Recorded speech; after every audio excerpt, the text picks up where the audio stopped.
সংগ্রামী যৌথ মঞ্চের পক্ষ থেকে আজকের প্রেস কনফারেন্সে আপনাদের সকলকে স্বাগত জানাচ্ছি। যে বিষয়গুলো নিয়ে আজ আমাদের আলোচনা হবে তার মধ্যে বেশ কিছু গুরুত্বপূর্ণ বিষয় আছে। দীর্ঘদিন থেকে আমাদের লড়াই চলছে, 863 দিনের আজকে লড়াই। এই লড়াই করতে গিয়ে সরকার বিভিন্ন রকমভাবে আমাদের দমন পীড়নের চেষ্টা করেছে। যখন কোনো কিছু করেই এঁটে উঠতে পারেনি তখন আমাদের ধরে ধরে নেতৃত্বদেরকে ট্রান্সফার করা শুরু করেছে। সেই ট্রান্সফার কোনো বৈধ নয়, মানে আইনসঙ্গত কোনো ট্রান্সফার নয়, সম্পূর্ণরূপে প্রতিহিংসামূলক বদলি শুরু করেছে এবং এই বদলিতে সরকারকে কড়া করাচ্ছে এক শ্রেণীর কর্মচারী যারা ফেডারেশনের সাথে যুক্ত। এরা নিজেরাই আবার বিভিন্ন ধরনের দুর্নীতির সাথে সংযুক্ত হয়ে আছে।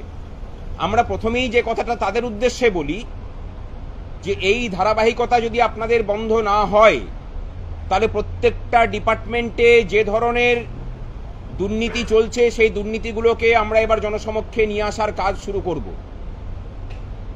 এই সব মানুষগুলো এই যে ডিটেলমেন্ট হয়েছে তার প্রথম শিকার আমাদের অন্যতম রাজ্য কনভেনার শ্রীবাস তেওয়ারি, তারপরে সুবীর সাহা এবং নবতম সংযোজন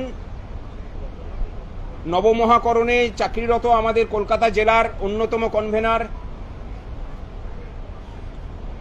সুদীপ চন্দ, তাকে আলিপুরদুয়ারের একদম ভুটান সীমান্তে বদলি করা হয়েছে।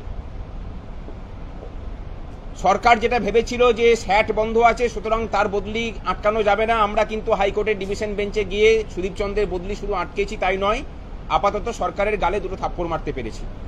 কিন্তু যারা সুদীপ চন্দ্রের বদলির সুপারিশ ডিপার্টমেন্টকে করেছিলেন তারা যে ধরনের দুর্নীতির সাথে যুক্ত, আগামী দিনে সংবাদ মাধ্যমের কাছে তাদের দুর্নীতির সমস্ত প্রমাণপত্র আমরা পেশ করব।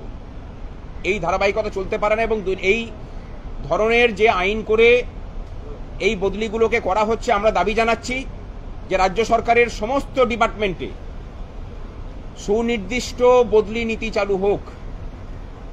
এটা আমাদের প্রথম দাবি।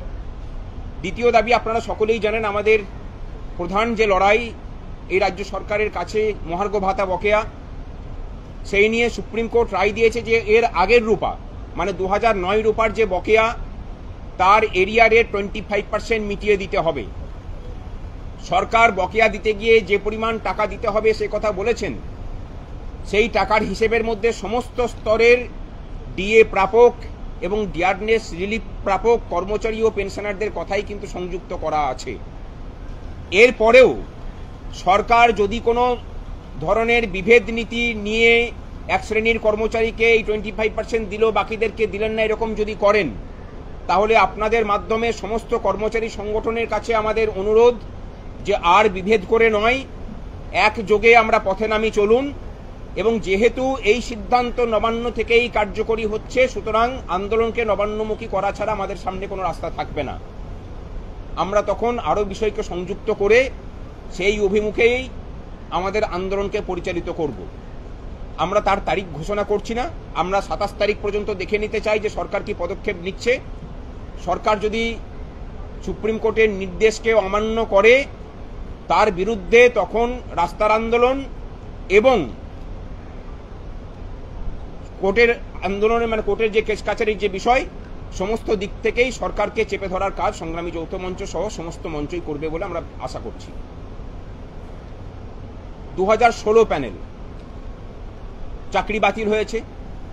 আমরা সংগ্রামী যৌথ মঞ্চের পক্ষ থেকে যে নোটিফিকেশন জারি হয়েছে নতুন করে পরীক্ষা নেওয়ার, আমরা তার বিরোধিতা করছি। আমরা মনে করি যে পরীক্ষা নেওয়ার প্রয়োজন নেই, সরকারের কাছে ওএমআর এর মিরর ইমেজ আছে, অনতি বিলম্বে সেই মিরর ইমেজ পাবলিশ করা হোক 22 লক্ষ ওএমআর। তার সাথে যারা টেন্টেড ক্যান্ডিডেটস তাদেরকে ইমিডিয়েটলি টার্মিনেট করা হোক, যোগ্যদের তালিকা দিয়ে সুপ্রিম কোর্টে আবেদন করা হোক যাতে এই প্যানেলকে বাঁচানো যায়। মেধাকে এইভাবে বলি দেওয়া আমরা সংগ্রামী যৌথ মঞ্চ সমর্থন করছি না এবং ভবিষ্যতে সংগ্রামী যৌথ মঞ্চ তাদের পাশে থেকে তাদের হয়ে আন্দোলন করার জন্য সমস্ত রকমভাবে তৈরি। এই প্যানেলে ক্ষতিগ্রস্ত শিক্ষক এবং শিক্ষাকর্মীদের বলবো সমস্ত রকম বিভেদ ভুলে ময়দানে আসুন, সংগ্রামী যৌথ মঞ্চ দায়িত্ব নিয়ে আপনাদের হয়ে লড়াই পরিচালনা করবে।